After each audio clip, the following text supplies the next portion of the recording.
بسم اللہ الرحمن الرحیم۔ السلام علیکم ورحمۃ اللہ وبرکاتہ۔ ننھی سی معصوم کلی کو، پیاری سی دلکش پری کو، سپنوں سے بھری لڑی کو جس نے بھی بکھیرا ہے، اسے ہم نہ چھوڑیں گے، اس کا منہ توڑیں گے۔ دل خون کے آنسو روتا ہے جب نظروں کے سامنے ایسے ریپ کے کیس آتے ہیں۔ ایک تتلی اپنے منزل پر پہنچنے سے پہلے ہی درندوں کا شکار ہو جاتی ہے، اور کبھی تو نابالغ کے ساتھ زنا بالجبر کر کے انسانیت کو داغدار کیا جاتا ہے، اور ہم ہاتھ پر ہاتھ دھرے رہ جاتے ہیں۔ ہم ذمہ دار ہیں اپنے ملک کے اور انسانیت کے امن و امان کی حفاظت کے۔ ہمیں ایسے درندوں کو اپنے سماج میں بالکل جگہ نہیں دینی چاہیے۔ آج ہم ایک ایسے ہی حساس اور اہم موضوع پر بات کریں گے جو نہ صرف ہمارے معاشرے بلکہ پوری دنیا کے لیے انتہائی تشویش کا باعث ہے، اور وہ ہے ریپ جیسے گھناؤنے جرائم۔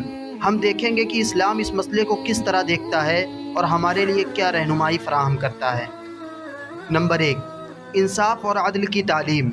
اللہ تعالیٰ قرآن مجید میں فرماتا ہے، بے شک اللہ تعالیٰ عدل، احسان اور قرابت داروں کو دینے کا حکم دیتا ہے اور بے حیائی اور برائی اور ظلم سے روکتا ہے۔ اسلام میں عدل اور انصاف کی اہمیت اس حد تک ہے کہ ظالم اور مظلوم کے درمیان حق کا ترازو برابر رکھنا ضروری ہے۔ ریپ جیسے جرائم کے حوالے سے شریعت مظلوم کے حق میں انصاف کا حکم دیتی ہے اور ظالم کو سخت سزا دینے کا حکم دیتی ہے۔ نمبر 2، عورتوں کا احترام۔ رسول اللہ صلی اللہ علیہ وسلم نے فرمایا، تم میں سے بہترین وہ ہے جو اپنی بیوی کے ساتھ اچھے سلوک کرتا ہے۔ اسلام میں عورت کی عزت اور مقام انتہائی اعلیٰ ہے۔ نبی کریم صلی اللہ علیہ وسلم نے ہمیشہ عورتوں کے حقوق اور ان کی عزت کے تحفظ کی تعلیم دی ہے۔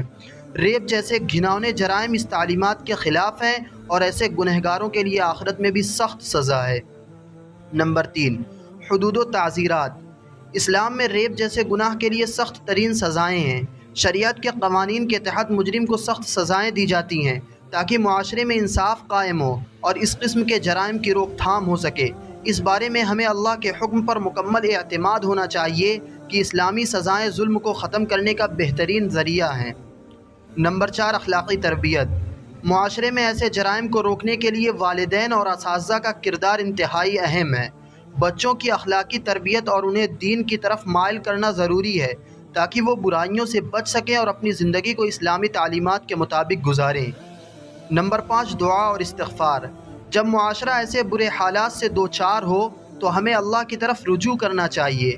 نبی کریم صلی اللہ علیہ وسلم نے ہمیشہ مشکل وقت میں اللہ سے مدد مانگی اور دعا کی اہمیت کو بیان کیا۔ ہم سب کو چاہیے کہ ایسے وقت میں دعا کریں کہ اللہ ہمیں اور ہمارے معاشرے کو ہر طرح کی برائی اور فتنے سے محفوظ رکھے۔ نمبر 6، اصلاح معاشرہ۔ آخری بات یہ ہے کہ معاشرتی اصلاح کا عمل بہت ضروری ہے۔ ہم سب کو اپنے اندر نیکی پیدا کرنے کی کوشش کرنی چاہیے اور برے اعمال سے بچنا چاہیے۔ اگر ہر فرد اپنے آپ کو اسلامی تعلیمات کے مطابق ڈھال لے تو ایسے جرائم خود بخود ختم ہو جائیں گے۔ ہم دعا کرتے ہیں کہ اللہ تعالی ہمیں صحیح سمجھ عطا فرمائے اور ہمارے معاشرے کو ہر طرح کی برائیوں سے محفوظ رکھے۔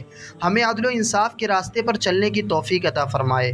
آمین۔ جزاکم اللہ خیرا۔